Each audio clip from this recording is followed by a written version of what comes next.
வணக்கம்.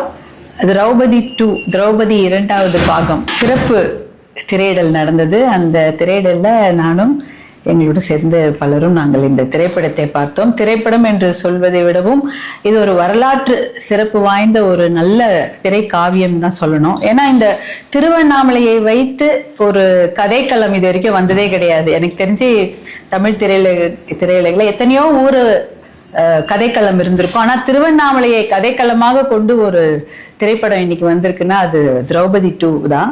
அதற்கு முதற்கண் என்னுடைய வாழ்த்துக்களை தயாரிப்பாளர் சோழ சக்கரவர்த்திக்கும் இயக்குனர் மோகன்ஜி அவர்களுக்கும் வாழ்த்துக்களை தெரிவித்துக் கொள்கிறேன். இந்த மாதிரி ஒரு வீரமான கதைகளை நம்ம வரலாற்று புத்தகத்தில் படித்திருப்போம். நம்முடைய குழந்தைகளுடைய பாட புத்தகத்துல கூட சம்புவராயர்கள் காடவர்களை பற்றிய எந்த ஒரு வரலாற்று குறிப்புமே இருந்திருக்காது. ஏனென்றால் நம்ம பார்த்திருப்போம், நம்ம சேர சோழ பாண்டியர்கள் அவர்களுடைய வரலாற்று கதைகளை தான் நம்ம பாட புத்தகத்துல பார்த்திருக்கோம். குழந்தைங்களோட பாட புத்தகமா இருக்கும், இல்ல கல்லூரியோட வரலாற்று பாட புத்தகத்துல நம்ம பார்த்திருப்போம். ஆனா சம்புவராயர்கள் காடவராயர்கள் என்ற அரசர்கள் என்ற சிற்றரசர்கள் தமிழ்நாட்டில் இருந்திருக்காங்க. அவர்களுடைய வீரம் என்பது எப்படி ஒரு முகலாய பேரரசு ஹைதராபாத் வரைக்கும் வந்திருக்காங்க, ஆனா தமிழ்நாட்டுக்குள்ள வர முடியல. அதற்கு முக்கிய காரணம் இந்த சம்புவராயர்களும் காடவராயர்களும் அவர்களுடைய வீரமும் தான் அதற்கு முக்கிய காரணம். ஹைதராபாத் வரைக்கும் தான் அந்த முகலாய பேரரசு வர முடிஞ்சது, தமிழ்நாட்டுக்குள்ள நுழைய முடியல.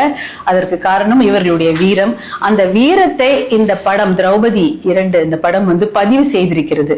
இதை வேற எங்கேயுமே நீங்க பார்க்க முடியாது, இதை தெரிஞ்சிருக்கவே முடியாது.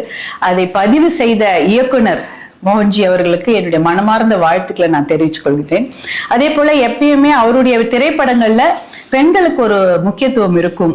நேர்மையும் துணிச்சலும் கொண்ட ஒரு வீர மங்கைகளை தான் ஒரு கதாபாத்திரமாக, முக்கிய கதாபாத்திரமாக அவருடைய திரைப்படங்கள் இருக்கும். அதே தொடர்ச்சியாக இந்த திரௌபதி 2 ஒரு நேர்மையான ஒரு ராணி, அதே போல வீரம் செறிந்த ஒரு ராணி. அது ரொம்ப தேவை இல்லையா? இன்னைக்கு வீரம் என்பது அப்படியே மறைஞ்சுக்கிட்டே போகுது. கலை அப்படின்னாலே பாட்டு, நடனம், இசை, இது மட்டும்தான் இன்னைக்கு கலையா இருக்கு. வீரம் என்பது கலைன்ற இதுலயே வரமாட்டேங்குது. வீரமான ஒரு விஷயங்களுக்கு இன்னைக்கு மிகப்பெரிய ஒரு வெற்றிடம் இருக்கிறது. அந்த வீரத்தையும் நேர்மையையும் கொண்ட ஒரு துணிவான ஒரு பெண் தான் திரௌபதி. நெருப்பிலிருந்து பிறந்த அந்த திரௌபதி எப்படி நெருப்பாகவே வாழ்ந்து மறையறாங்க அப்படின்றதுதான் இந்த கதைக்களம்.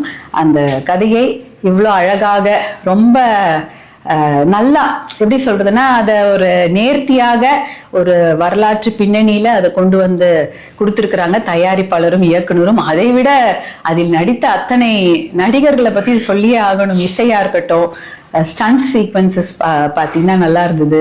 நடனமும் புதுவிதமாக இருந்தது. நடன அமைப்பு, பாடல் காட்சிகள், இசை, அப்புறம் வேகமா போயிடுச்சு. எடிட்டிங்ல பார்த்தோன்னா டக்கு டக்குன்னு கோர்வையாகவும் இருந்தது, அதே சமயம் நமக்கு புரியுற மாதிரி இருந்தது.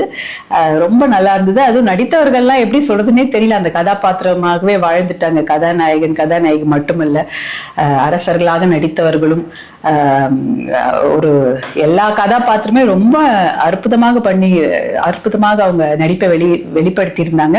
அதை அவர்களுக்குள்ள இருந்த அந்த நடிப்பாற்றலை வெளிக்கொண்டு வந்த இயக்குனருக்கும் இந்த கதைக்களத்திற்கு ஏற்றவாறு இதை தயாரித்த தயாரிப்பாளர் சக்கரவர்த்தி அவர்களுக்கும் எங்களுடைய மனமார்ந்த வாழ்த்துக்களையும், இந்த படம் மிகப்பெரிய வெற்றி அடைய எங்களுடைய மனமார்ந்த வாழ்த்துக்களை நான் தெரிவித்துக் கொள்கின்றேன். நன்றி, வணக்கம்.